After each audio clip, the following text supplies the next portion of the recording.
Para fines de 1800, la Argentina agroexportadora se encuentra en plena expansión, tanto que necesita mano de obra. Muchos de los recién llegados se trasladan al ámbito rural. Allí, la variedad de tareas y los frecuentes desplazamientos reducen las posibilidades de asociación. Los incipientes conflictos se resuelven en forma local.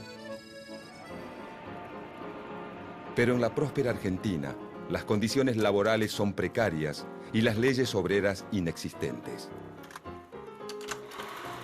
Una de las primeras medidas de fuerza registradas del movimiento obrero organizado es la de la Unión Tipográfica Bonaerense en 1878. Se resisten a la rebaja de salarios que impone una imprenta y que otras empresas pretenden imitar. Más de 1000 trabajadores reunidos en asamblea se pronuncian por la huelga.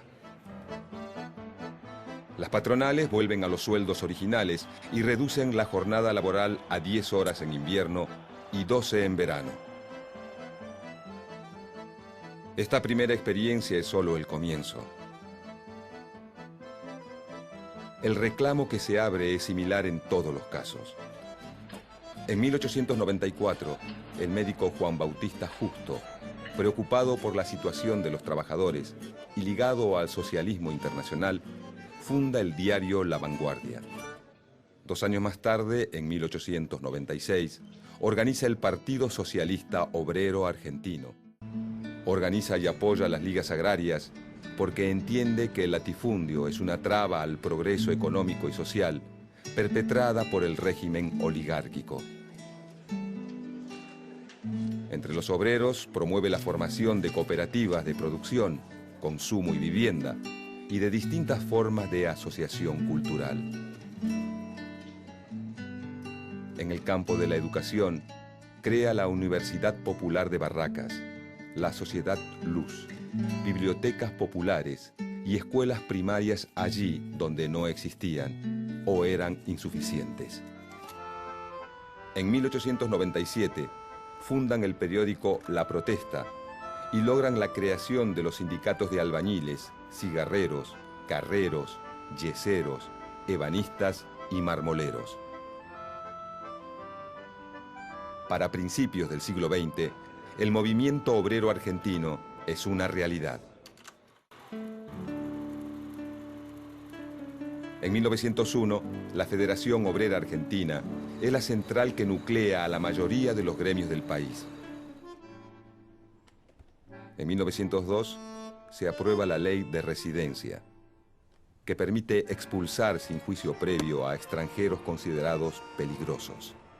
El movimiento obrero decreta, a través de la Federación Obrera Argentina, la primera huelga general de la historia argentina. Los socialistas se oponen por considerar la huelga general un acto desmesurado. Las divergencias provocan la fractura de la central sindical. La Federación Obrera queda en manos anarquistas y los socialistas fundan la Unión General de Trabajadores. La huelga tiene un alto acatamiento. El primer diputado socialista de toda América es elegido en 1904 por el barrio de La Boca. Se trata de Alfredo Palacios, que logra unos años después la aprobación en el Parlamento de la Ley de Descanso Semanal.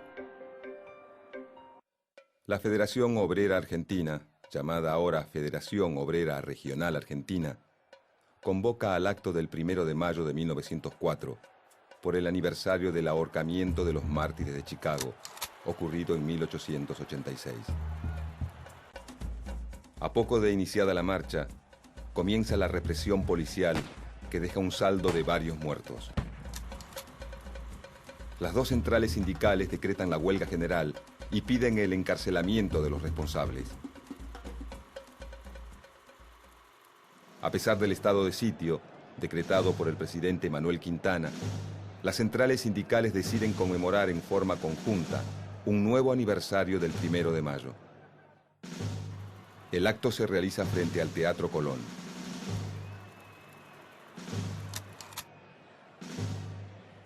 Un escuadrón de 120 policías a caballo se lanza contra la multitud mientras los bomberos policiales atacan por otro frente. En la Plaza Lavalle quedan 4 muertos, más de 50 heridos y cientos de detenidos. Entre 1916 y 1918, algunos sindicatos logran el arbitraje del gobierno nacional en sus conflictos. Entre ellos los sindicatos que agrupan a los trabajadores ferroviarios y portuarios. El gobierno de Hipólito Yrigoyen es el primero en intervenir en las negociaciones de salarios entre sindicatos y empleadores. Esta situación fortalece la posición de sindicatos de larga trayectoria, como la Fraternidad de Maquinistas, creada en 1887, y de otros más recientes, como la Federación Obrera Marítima y la Federación Obrera Ferrocarrilera, surgidas en la década de 1910. Su capacidad de frenar el transporte en momentos clave les permite obtener, muy tempranamente, conquistas salariales, de condiciones de trabajo e incluso de seguridad social. El crecimiento del frigorífico industrial, dedicado a la exportación, y el de industrias orientadas al consumo local, aumenta el número de trabajadores permanentes. A partir de 1917, se suceden huelgas en las que el movimiento obrero reclama mejores salarios y retoma una demanda por la que lucha desde sus orígenes, en la década de 1890. La limitación de la jornada laboral a 8 horas diarias. Con el acceso al Parlamento de legisladores del Partido Socialista, se elaboran las primeras leyes obreras. Se sancionan la Ley de Descanso Dominical, la Ley de Regulación del Trabajo Femenino e Infantil y la Ley de Accidentes de Trabajo. Las nuevas leyes regulan los horarios de trabajo, los días de descanso periódico pago y la licencia por maternidad, que revierte la situación a la que están sometidas las mujeres al momento de ser madres, quienes debían continuar en actividad o bien renunciar o ser despedidas. Los trabajadores de algunas industrias consiguen la jornada laboral de 8 horas, pero recién en 1929 llega a convertirse en ley nacional. Los obreros de los talleres Bacena reclaman aumentos salariales y reducción de la jornada de trabajo a 8 horas. Los primeros días de enero de 1919, la empresa fragmenta la unidad de los huelguistas y consigue que varios empleados se reincorporen al trabajo.